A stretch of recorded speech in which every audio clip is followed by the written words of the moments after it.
Dear students, this is Praveen Kumar Agrawal from Management Department. Welcomes you in my today's lecture of Company Law. In today's lecture, we will discuss upon the topic restrictions or limitations on alterations. यानी कि अगर हम article of association में कोई भी alteration करना चाहते हैं तो इसके रिगार्डिंग कौन कौन से रेस्ट्रिक्शंस या लिमिटेशंस इम्पोज की गई हैं, हम उन पर्टिकुलर रेस्ट्रिक्शंस को आज के लेक्चर में डिटेल में डिस्कस करेंगे। बिकॉज अभी तक हमने जो पढ़ा है इसमें जितनी भी कंपनीज हैं जो कंपनी एक्ट में रजिस्टर्ड होती हैं, जिन्होंने अपने आर्टिकल को प्रिपेयर किया होता है, उनके पास एक स्टैट्यूटरी पावर होती है और इस स्टैट्यूटरी पावर के बेसिस पर ये अपने आर्टिकल में ऑल्ट्रेशन कर सकते हैं। लेकिन इसके लिए इनको मेमोरेंडम और कंपनी एक्ट के द्वारा प्रोवाइडेड रेस्ट्रिक्शंस या लिमिटेशंस को ध्यान में रखता होता है। तो हम इन पर्टिकुलर रेस्ट्रिक्शंस को ध्यान में को स्टडी करेंगे, जिनको ध्यान में रखते हुए कंपनी अपने आर्टिकल में प्रॉपर ऑल्ट्रेशन कर सकती है। इन रेस्ट्रिक्शंस या लिमिटेशंस को दो कैटेगरीज में डिवाइड करा गया है। एक तो होती है स्टैट्यूटरी रेस्ट्रिक्शंस और दूसरे होते हैं जुडिशियल रेस्ट्रिक्शंस। तो पहले हम बात करते हैं स्टैट्यूटरी रेस्ट्रिक्शंस की। कुछ पर्टिकुलर स्टैट्यूटरी रेस्ट्रिक्शंस हैं जिनको ध्यान में रखते हुए जो कंपनी है वो अपने आर्टिकल में ऑल्ट्रेशन कर सकती है। कौन कौन से हैं ये statutory restrictions? The very first statutory restriction is must be subject to the provisions of the act. यानी कि जो भी ऑल्ट्रेशन है आर्टिकल के अंदर, that must not be inconsistent. वो इनकंसिस्टेंट नहीं होना चाहिए। इनकंसिस्टेंट का मतलब क्या है कि कंपनी एक्ट में जो प्रोविजंस दे रखे हैं उन प्रोविजंस के अकॉर्डिंग ही ये ऑल्ट्रेशन होना चाहिए। उनके अगेंस्ट में ये प्रोविजन नहीं, उन प्रोविजंस के अगेंस्ट में इसमें ऑल्ट्रेशन नहीं होना चाहिए। अगर ऐसा होता है तो वो वैलिड ऑल्ट्रेशन नहीं माना जाएगा। Second one is the must not be against the memorandum. ये दूसरी कंडीशन हो गई कि जो मेमोरेंडम ऑफ एसोसिएशन को प्रिपेयर किया गया है कंपनी के द्वारा और उसमें जो भी पावर्स दी गई हैं उन पावर्स के बियॉन्ड जाकर आर्टिकल में किसी भी टाइप का कोई भी ऑल्ट्रेशन नहीं किया जाना चाहिए। अगर ऐसा होता है तो क्या होगा, ये इनऑपरेटिव माना जाएगा। इसे किसी भी कंडीशन में ऑपरेटिव की कैटेगरी में नहीं रखा जाएगा। और थर्ड इसके अंदर कंडीशन है, next condition must be by special resolution. Even a clerical or any other mistake in the articles can be rectified by altering the articles by special resolution। यानी कि अगर आपको आर्टिकल में कोई भी या आर्टिकल ऑफ एसोसिएशन में कोई भी ऑल्ट्रेशन करना है तो उस ऑल्ट्रेशन को आप केवल और केवल स्पेशल रिजोल्यूशन को पास करने के बाद ही फाइनलाइज कर सकते हो। यहाँ तक कि अगर कोई क्लरिकल मिस्टेक है या कोई भी मिस्टेक है और उसको भी अगर आपको रेक्टिफाई करना है तो रेक्टिफाई करने के लिए आपको स्पेशल रिजोल्यूशन ही लेकर आना पड़ेगा। बिना स्पेशल रिजोल्यूशन लाए हुए आर्टिकल में कोई भी ऑल्ट्रेशन नहीं किया जा सकता।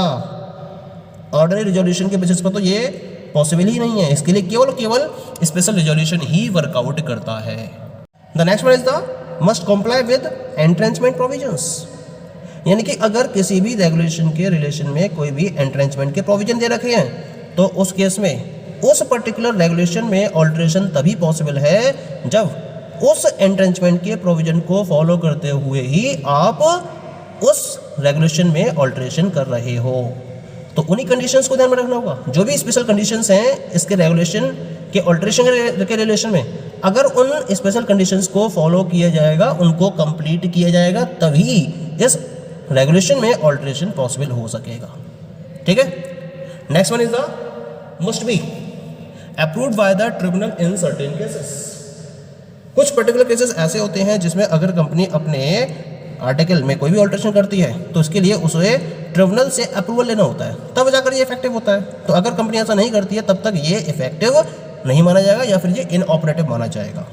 ठीक है। जैसे कि अगर कोई भी पब्लिक कंपनी प्राइवेट कंपनी में कन्वर्ट की जाती है तो इस केस में इसे क्या करना पड़ेगा, ट्रिब्यूनल से परमिशन लेनी पड़ेगी, इससे अप्रूवल लेना पड़ेगा। अप्रूवल लेने के बाद ही ये जो रेगुलेशन है ये ऑल्टर किया जा सकता है, यानी कि पब्लिक कंपनी को प्राइवेट कंपनी में कन्वर्ट किया जा सकता है। Next one is the must not increase liability. No alteration in article can be made which converts the limited liability of members into unlimited liability. कोई भी ऐसा आर्टिकल में ऑल्ट्रेशन आप नहीं कर सकते हो जिसके बेसिस पर कंपनी के मेंबर्स की लिमिटेड लायबिलिटी को आप अनलिमिटेड लायबिलिटी में कन्वर्ट कर सको। तो liability of members can not be increased. ऐसा कोई भी ऑल्ट्रेशन आर्टिकल में नहीं किया जा सकता जिसके बेसिस पर मेंबर्स की लायबिलिटी जो लिमिटेड है उसको अनलिमिटेड में कन्वर्ट किया जा सके। ठीक, next one is the must not be inconsistent with the order of tribunal. सबसे बड़ी बात क्या है कि अगर ट्रिब्यूनल के ऑर्डर के बेसिस पर, यानी कि ट्रिब्यूनल ने कोई इंस्ट्रक्शन दिए हैं और उन इंस्ट्रक्शन को फॉलो करते हुए ही कंपनी को अपने आर्टिकल में ऑल्ट्रेशन करना होता है, इनकंसिस्टेंट नहीं होना चाहिए। जैसा ऑर्डर है ट्रिब्यूनल का, उस ऑर्डर के अकॉर्डिंग ही या उस इंस्ट्रक्शन के अकॉर्डिंग ही कंपनी को अपने उस पर्टिकुलर आर्टिकल में या आर्टिकल के रेगुलेशन में ऑल्ट्रेशन करना होता है। Next one is the must be register. जितने भी ऑल्ट्रेशन है ये तभी इफेक्टिव होंगे जब इन्हें रजिस्ट्रार के साथ में प्रॉपर्ली रजिस्टर्ड कर दिया जाता है। यानी कि इसके लिए कंपनी को स्पेशल रिजोल्यूशन की एक कॉपी और स्पेशल रिजोल्यूशन की कॉपी के साथ साथ जो ऑल्टर्ड आर्टिकल है इसकी एक कॉपी भी रजिस्ट्रार के पास सबमिट करनी होती है। और जब रजिस्ट्रार इसे अपने रजिस्टर में नोट कर लेता है या रजिस्टर्ड कर लेता है इस चेंज को, उसके बाद ही ये जो ऑल्ट्रेशन है ये ऑपरेटिव माना जाएगा। उससे पहले ये इनऑपरेटिव ही रहता है। ठीक है, next one is the must not be inconsistent with any law. किसी भी पर्टिकुलर लॉ के साथ में ये इनकंसिस्टेंट नहीं होना चाहिए। यानी कि कंपनी एक्ट में जो भी प्रोविजंस दिए गए हैं उनके किसी भी लॉ को अनफॉलो करते हुए इस प्रोविजन में ऑल्ट्रेशन नहीं किया जा सकता। तो इसी तरह से कोई भी अगर ऑल्ट्रेशन है तो ये जो भी ऑल्ट्रेशन है it must be consistent with any of the law, तब ये ऑपरेटिव माना जाएगा, अदरवाइज ये इनऑपरेटिव माना जाएगा। ठीक, now come to the second one, this is the judicial restrictions. अब कौन कौन से जुडिशियल रेस्ट्रिक्शंस हैं जिनको ध्यान में रखते हुए आर्टिकल में ऑल्ट्रेशन पॉसिबल हो सकता है। तो इसके जुडिशियल रेस्ट्रिक्शंस को हम स्टडी कर लेते हैं। The very first judicial restriction is must be for the benefit of the company. यानी कि आप आर्टिकल में अगर कोई भी ऑल्ट्रेशन कर रहे हो तो that particular alteration must be for the benefit of the company as a whole. तो कंपनी के कंप्लीट बेनिफिट के पॉइंट ऑफ व्यू से होना चाहिए ये ऑल्ट्रेशन। और ये ऑल्ट्रेशन तभी वैलिड होगा जब ये कंपनी के मेंबर्स के पर्सनल इंटरेस्ट को किसी भी वे में एडवर्सली अफेक्ट ना कर रहा हो। अगर ये कंपनी के मेंबर्स के पर्सनल इंटरेस्ट को अफेक्ट कर रहा है एडवर्सली, तो उस केस में ये जो ऑल्ट्रेशन है ये वैलिड नहीं माना जाएगा। ठीक है, सेकंड कंडीशन क्या है इसके अंदर में, must not constitute fraud on minority. The alteration which discriminates against the interest of minority shareholders would constitute a fraud on them। यानी कि अगर कोई भी alteration ऐसा है आर्टिकल के अंदर जिसके बेसिस पर जो माइनॉरिटी शेयरहोल्डर्स हैं उनका इंटरेस्ट प्रोटेक्ट नहीं हो पा रहा है या उनके इंटरेस्ट के अगेंस्ट में डिस्क्रिमिनेट वे में उसको फॉलो किया जा रहा है, तो इसका मतलब हम ये मानेंगे कि ये एक तरीके से उनके साथ में फ्रॉड है और इसको हम वैलिड नहीं मानेंगे। Next one is the must not cause breach of contract. Any of the alteration in the article must be in such a way that it is not resulting in a breach of contract। यानी कि contract को breach करते हुए article में कोई भी alteration नहीं किया जा सकता। और अगर ऐसा होता है और उसकी वजह से दूसरी पार्टी को कोई डैमेज होता है तो इस डैमेज को कंप्लीट करने की लायबिलिटी कंपनी की खुद की होगी। कंपनी अपने बिहाफ पर इस डैमेज को कंप्लीट करेगी।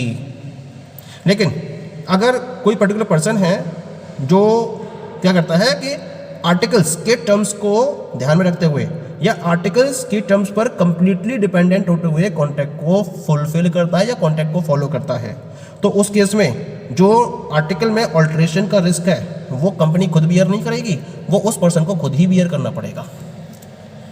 ठीक है, लेकिन अगर कंपनी की वजह से ब्रीच ऑफ कॉन्ट्रैक्ट की कंडीशन बनती है जब आर्टिकल के में कोई ऑल्ट्रेशन किया जाता है, तो उस केस में कोई भी डैमेज होता है तो उसकी लायबिलिटी कंपनी की होगी। ठीक है, now come to the fourth one.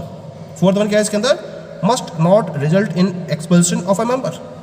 It means that जब आर्टिकल में किसी भी ऑल्ट्रेशन को फोकस किया जा रहा है तो ये इस तरीके से होना चाहिए जिससे कि जो कंपनी के मेंबर्स हैं उनका किसी भी तरीके से एक्सपल्शन हो रहा हो। यानी कि अगर आप आर्टिकल में कोई ऑल्ट्रेशन इस तरीके से कर देते हो जिससे कि बोर्ड ऑफ डायरेक्टर के पास एक ऐसी पावर आ जाती है जिसके बेसिस पर ये कंपनी के मेंबर को एक्सपेल कर सकते हैं, तो इसे कंपनी के फंडामेंटल प्रिंसिपल के अगेंस्ट में माना जाता है और इसी वजह से ये एक तरीके से कंपनी के लिए अल्ट्रा वायरस एक्ट्स में इंक्लूड किया जाता है। ठीक है, next one is the must not be for prohibiting the alteration. क्या मतलब हुआ इसका? No alteration in the articles can be made by which a company is deprived of its statutory power to alter its articles. Similarly a company can not make a contract not to alter its articles. कोई भी alteration article के अंदर ऐसा नहीं हो सकता है जिसके बेसिस पर कंपनी को उसके आर्टिकल में ऑल्ट्रेशन करने की पावर ही छीन ली जाए। ये कंपनी की एक स्टैट्यूटरी पावर होती है और इस स्टैट्यूटरी पावर को किसी भी आर्टिकल के रेगुलेशन में ऑल्ट्रेशन के बेसिस पर फॉलो नहीं किया जा सकता। ये कंपनी की अपनी स्टैट्यूटरी पावर होती है और हमेशा ये पावर बनी रहती है, जब ये चाहे तब ये अपने आर्टिकल में ऑल्ट्रेशन को पॉसिबल कर सकती है। किसी भी ऑल्ट्रेशन के बेसिस पर कंपनी के ऑल्ट्रेशन करने की पावर को उससे नहीं छीना जा सकता। इट इज प्रोहिबिटेड, यानी कि कंपनी को आप ऑल्ट्रेशन करने से मना नहीं कर सकते हो, उसकी ये पावर उससे किसी भी कीमत पर नहीं छीन सकते हो। ठीक है, and the last one is the must not be altered और रेक्टिफाइड बाय द कोर्ट। सबसे बड़ी बात क्या है? जो कोर्ट है वो कंपनी के आर्टिकल में किसी भी ऑल्ट्रेशन या किसी भी रेक्टिफिकेशन को फॉलो नहीं कर सकती है। Even though the court can not rectify any clerical और अदर मिस्टेक्स। यहाँ तक कि अगर कोई क्लरिकल या अदर मिस्टेक्स हैं उसको भी कोर्ट रेक्टिफाई नहीं कर सकती। हाँ, ये जरूर है कि जो कोर्ट है या ट्रिब्यूनल है वो कंपनी को उसके आर्टिकल में ऑल्ट्रेशन करने के लिए इंस्ट्रक्शंस दे सकती है, लेकिन वो खुद अगर चाहे कि वो रेक्टिफाई कर दे या ऑल्टर कर दे कंपनी के आर्टिकल को, तो उसको ऐसी कोई भी पावर नहीं होती है। It is only through the discretionary power of the company कि वो अपने आर्टिकल में प्रॉपरली ऑल्ट्रेशन करे या रेक्टिफिकेशन करे। नहीं, कोर्ट के पास किसी भी कंपनी के आर्टिकल को ऑल्टर या रेक्टिफाई करने की पावर नहीं होती है। Okay, so these all are the restrictions और limitations on the alteration of articles. Thank you.